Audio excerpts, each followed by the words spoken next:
Electric vehicle হচ্ছে কিন্তু আমাদের বাংলাদেশে কিন্তু সচরাচর দেখি না।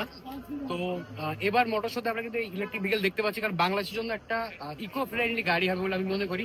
আধুনিক প্রযুক্তি বাংলাদেশে যেগুলো আছে বা অন্য উন্নত দেশে কিন্তু ইলেকট্রিক ভেহিকেল চলে এসছে। তো আমরা কিন্তু বাংলাদেশে দেখছি অনেক দেখছি আমরা কিন্তু পাওয়ার স্টেশন তৈরি করা হয়েছে এবং সেই সাথে ইলেকট্রিক ভেহিকেলের কিন্তু একটা পরিবেশ বান্ধব ভেহিকেল। তো গাড়িটার ইন্টেরিয়র এবং যে ডিজাইন করছে আমার কাছে গর্জিয়াস মনে হচ্ছে এটা। আর যদি আমরা এই গাড়িটা নিয়ে একটু কথা বলি আপনার সাথে, এক্সকিউজ মি আপু, আচ্ছা এই গাড়িটার প্রাইস কত লাখ? 55 লাখ টাকা এই গাড়িটার প্রাইস। আর কালার কি কাস্টমাইজ করা যায়? ওকে, এখানে বেশ কিছু কালারের মডেলে কিন্তু এই গাড়িগুলো পাওয়া যাবে। তো আমি যেটা প্রথমে বলছিলাম যে ইলেকট্রিক ভেহিকেলের সবচেয়ে বড় সুবিধা হচ্ছে কি ইকো ফ্রেন্ডলি। বাংলাদেশের জলবায়ু পরিবর্তনের যে দ্রুত পরিবর্তন হচ্ছে, পৃথিবীকে সুন্দর রাখার জন্য আমরা কিন্তু এরকম একটা ইলেকট্রিক ভেহিকেল রাখতে পারি। আর মোটর শোতে আসার পরে আমার কিন্তু এই গাড়িটা বেশ ভালো লেগেছে, কারণ কি সেডান কারের ভিতরে একটু ডিফারেন্ট, আর সেই সাথে ওকে। তো এখানে কিন্তু আমেরিকান সিনিয়র অফিসার আছে। স্যার আসলে এই যে ইলেকট্রিক ভেহিকেল বাংলাদেশের দিকে ঢুকতেছে, তো আমরা যারা ইউজার আছি বা যারা ইম্পোর্টার আছি তারা তো দেখি যে ম্যাক্সিমামই জাপান থেকে অকটেন বা অকটেন ড্রাইভের গাড়িগুলো নিয়ে এসছে। তো আপনাদের চিন্তা কিভাবে যে ইলেকট্রিক ভেহিকেলটা বাংলাদেশে যদি প্রয়োজন, এটা কিভাবে আপনারা দেখেন?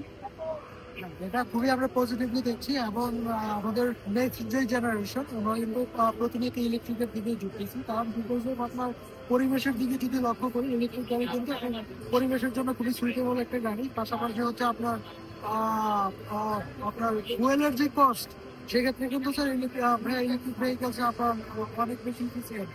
আপনার ওয়ান চার্জ একটা 500 কিলোমিটার ফুল চার্জ করতে আপনার ইলেকট্রিসিটি খরচ হবে অনলি 400 টাকা। সেক্ষেত্রে কিন্তু আপনার পার কিলোমিটার 1 টাকা থেকেও খরচ কম পড়ছে। তো খুবই আপনার বাজেট ফ্রেন্ডলি এবং আপনার হচ্ছে খরচের দিক দিয়ে আপনার খুবই সাশ্রয়ী। ওকে, আমরা তো দেখলাম যে টেসলাতে একটা পাওয়ার স্টেশন তৈরি করা হয়েছে ইলেকট্রিক ভেহিকেলের চার্জিং এর জন্য। তো এটা কি মনে হয় যে আপনার চ্যালেঞ্জিংটা সামনের জন্য আরো কঠিন হয়ে যাবে, যে সব জায়গায় ইলেকট্রিক ভেহিকেল চার্জিং স্টেশন না থাকলে আপনার গাড়ি ফেলার দিকে ইফেক্ট করতে পারে, বা এই ক্ষেত্রে আপনাদের কোনো ডেভেলপিং চিন্তা আছে কিনা? এই ক্ষেত্রে কিন্তু আমাদের এটা কিন্তু নট অনলি চার্জিং স্টেশনে আপনার চার্জ দিতে হবে, আপনি চাইলে বাসায় কিন্তু চার্জ দিতে পারবেন। এটাতে টোটাল চার্জিং সিস্টেম দুইটা আছে, একটা হচ্ছে স্ট্যান্ডার্ড চার্জিং সিস্টেম এবং fast charging system. Standard charging system কিন্তু নর্মাল চার্জারের মতো অ্যাডাপ্টারের মাধ্যমে টুকিনের মাধ্যমে আপনি চার্জ দিতে পারবেন, যে ক্ষেত্রে আপনার সময় লাগবে 8 ঘন্টা 0 to 100% চার্জ হতে। আর ফাস্ট চার্জ যদি দেন সেই ক্ষেত্রে হচ্ছে আপনার 45 মিনিটস আপনার টাইম লাগবে। ব্যাটারি এখানে লিথিয়াম ব্যাটারি ইউজ করা, এটার হেলথ হচ্ছে লাইফ টাইমের জন্য। সেক্ষেত্রে আমরা ওয়ারেন্টি দিচ্ছি 6 ইয়ার্স অথবা 1.5 লক্ষ কিলোমিটার।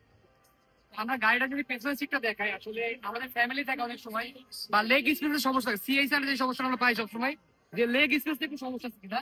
আমি 5 ফিট 11 ইঞ্চি, যেখানে আমি দেখতে পাচ্ছি আমার লেগটা কিন্তু ভালো একটা জায়গায় আছে, যেটা সিএইচআর থেকে আমার মনে হচ্ছে পেছনের সাইডটা এটা বড় পড়ছে এবং সিট গুলো খুব কম, লেদারের প্রোডাকশন সব কিছু আমার মনে হচ্ছে এটা প্রিমিয়ার থেকে বেটার।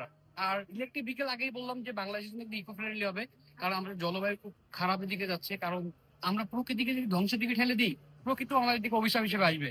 তো এই জন্য আমার মনে হয় যে বর্তমান সময়ে এই যে ইলেকট্রিক ভেহিকেল রয়েছে এটা খুব উপযোগী হবে। তো আশা রাখি আপনাদের মতামতটা। আর গাড়িটার প্রাইস হচ্ছে কিন্তু 55 লাখ টাকা অনলি। Thank you.